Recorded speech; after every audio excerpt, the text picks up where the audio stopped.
ever wondered how someone with a disability, such as mine, can exercise? It's really important that everyone finds ways to stay active. It's great for our physical health, but also for our mental health. So today I'm going to share how I keep my working muscles in good shape. For many people with disabilities, we tend to use our daily activities as muscle strengthening.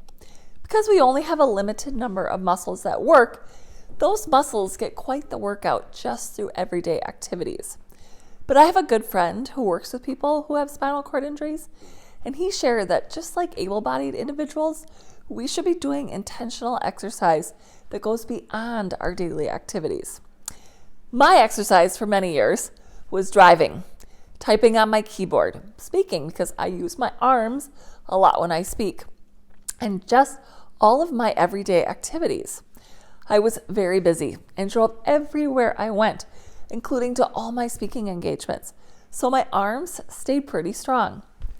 Then I got married to Doug, and he started doing more of the things that I used to do, especially driving. I could feel my arms start to weaken, and at one point I asked my doctor if I could see a physical therapist to help me strengthen my arms, and he actually told me no.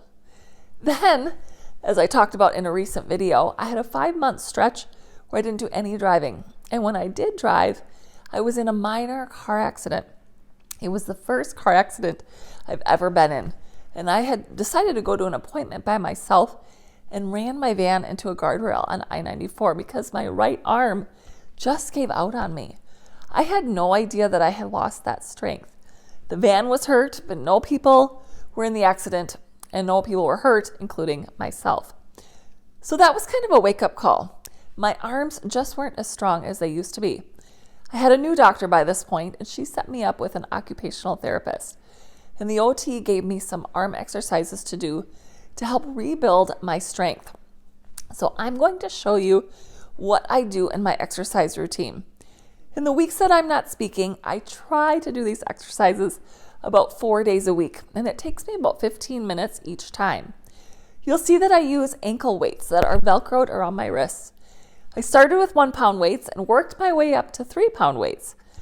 Of course, when I had my recent bout with tendonitis, I didn't use my weights for a few months. So now I'm back to the 1-pound weights as I rebuild the strength in my arms and the tendonitis is healing. I usually do 4 sets of 10 of 5 different exercises. And in the future, I plan to add shadow boxing, as I think it will be a great way to burn some calories and get even more exercise. So I just also have to mention the exercises that I do on my legs every day, both morning and night. I've done these exercises since my accident. My caregivers have to help me with them, but they bring my knee up to my chest, then my legs straight up in the air, and then they also stretch my feet. This keeps my legs from atrophying and keeps them flexible. These stretches take about 8 to 10 minutes each time. And I've shared this in other videos in the past, so I'll put those links in the description if you want to learn more or watch the stretches.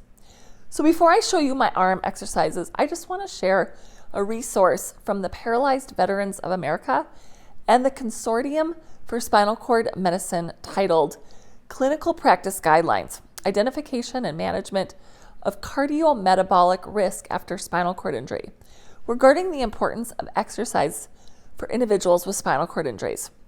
This is what they say. They say we encourage at least 150 minutes per week of moderate intensity physical exercise, beginning as soon as possible following acute spinal cord injuries. The 150 minute per week guideline can be satisfied by 30 to 60 minutes performed 3 to 5 days per week, or by exercising for at least 3 10-minute sessions per day. Now, I know that I'm not meeting this recommendation right now, but I am going to try to work up to it. I just learned this in this past couple months, and with my recent tendonitis, I'll have to work up to that level that this resource recommends. But at least now, I know what is recommended. Okay, so now I'm going to show you some of my exercises. So these are my ankle weights. Well, they're ankle weights, but they go on my wrist. They work really well because I'm not able to actually hold a weight.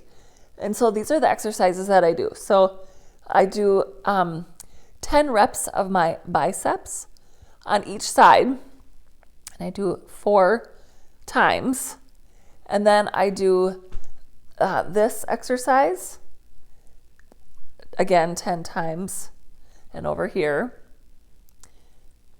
And then I do this exercise, and then this here. And then the last one that I do normally with my weights is this exercise, strengthening my shoulders. And same on this side.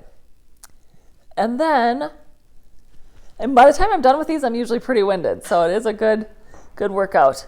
I'll leave my weights on, but the other exercise that I do is I hold my arm up against the counter for 10 seconds, pushing as hard as I can for those 10 seconds, and then letting go, resting, and doing that again 3 more times. So again, another 4 reps for 10 seconds.